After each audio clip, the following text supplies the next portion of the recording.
அன்பர்களே, களியாட்டம் தான் எனக்கு கேட்கிறது என்று சொல்லி ஆண்டவரின் கட்டளைகளை வாங்கிவிட்டு மலையிலிருந்து மோசே இறங்கி வரும்போது மக்கள் எழுப்பிய சத்தத்தை குறித்து கூறுகிறார். ஆண்டவரின் வார்த்தையை தாங்கி வருபவரின் முன்னிலையில் களியாட்டம் போடுவது கண்டிக்கப்படுகிறது.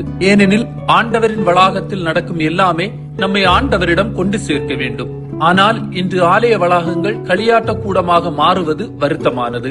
ஆண்டவரின் உடலை உட்கொண்ட சில நிமிடங்களில் அதே ஆலய வளாகத்தில் களி நடனம் ஆடுவது ஆண்டவரை அவமதிப்பதும் உண்மையான பக்தி கொண்டவர்களை ஏளனப்படுத்துவதுமாகும். தாவீதை போல விவிலியத்தில் நடனமாடியவர்கள் பக்தி பெருக்கில் ஆடினார்கள். ஆனால் நாம் இன்று ஆடும் நடனங்களும் பாடும் பாடல்களும் நம்மை ஆண்டவரிடம் கொண்டு சேர்க்குமா, இல்லை ஆண்டவரையே சோகமாக்குமா?